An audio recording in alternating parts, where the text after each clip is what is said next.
ನಮ್ಮ ಹೆಸರು ರಂಗಮ್ಮ ಅಂತ. ನಾವು ಇವಾಗ 4 ವರ್ಷದಿಂದನೂ ಹೋರಾಟ ಮಾಡ್ತಾಯಿದ್ದೀವಿ. ಯಂಗ್ಸಮಣ್ಣ ಅನ್ನೋರು ನಾವು ನಿಮಗೆ ನ್ಯಾಯ ಕೊಡಿಸ್ತೀವಿ ಅಂತ ಅಂದ್ಬಿಟ್ಟು ಬಂದರು.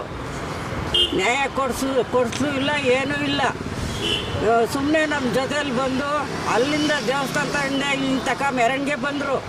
ಗೇಟ್ನಲ್ಲಿ ಕೂತಿದ್ದು ನ್ಯಾಯ 2 ಸತಿ ಬಂದು ನ್ಯಾಯನೂ ಕೊಡಿಸ್ಲಿಲ್ಲ, ಏನೂ ಕೊಡಿಸಿಲ್ಲ. ಇವಾಗ ನಮ್ಮ ವಿರುದ್ಧನೇ ಅವರಿಂದನೇ ನಾವು ಈ ಗತಿಗೆ ಬಂದಿದ್ದೀವಿ.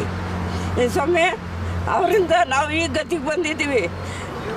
ನಾವು ಒಂದು ಮನೆ ರಿಜಿಸ್ಟ್ರ್ ಮಾಡ್ಬೇಕಾದ್ರೂ ನಮ್ಮ ಹತ್ರ ಕಾಸಿಲ್ಲ, ಹೂವು ಮಾಡ್ಕೊಂಡು ಜೀವನ ಮಾಡ್ತಾಯಿದ್ದೀವಿ.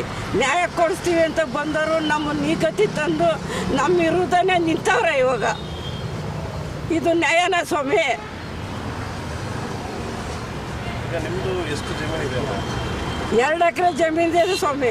2 ಎಕರೆ ಜಮೀನಿಗೆ ನಮ್ಮ ನ್ಯಾಯ ಕೊಡಿಸ್ತೀವಿ ಅಂತ ಬಂದು ಇಲ್ಲ ದುಡ್ಡು ಇಸ್ಕೊಂಡ್ರೋ ಇಲ್ಲ ಬಿಟ್ಟರೋ ಏನು ಮಾಡಿದ್ರೋ ಗೊತ್ತಿಲ್ಲ.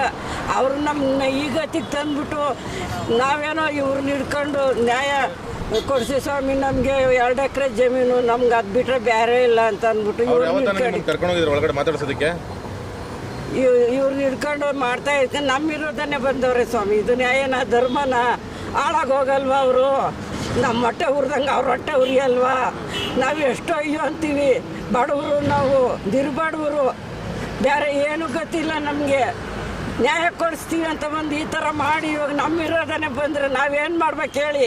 ಅಲ್ಲಮ್ಮ, ನಿಮ್ಗೆ ನ್ಯಾಯ ಕೊಡಿಸ್ತೀನಿ ಅಂತ ಬಂದ್ರಲ್ಲ, ಯಾವತ್ತಾದ್ರೂ ನಿಮ್ಮ ಹತ್ರ ಮಾತಾಡ್ಸಿದಾರೆ ಅವ್ರ ಹತ್ರ? ಇಲ್ಲ, ನಾವು ಮಾತಾಡಿಲ್ಲ. ಅವ್ರು ಹೋದ್ರು ನಿಮ್ಮನ್ನು ಬಿಟ್ಬಿಟ್ಟು ಅವ್ರು ಹೋದ್ರು ಮಾತಾಡೋದಕ್ಕೆ?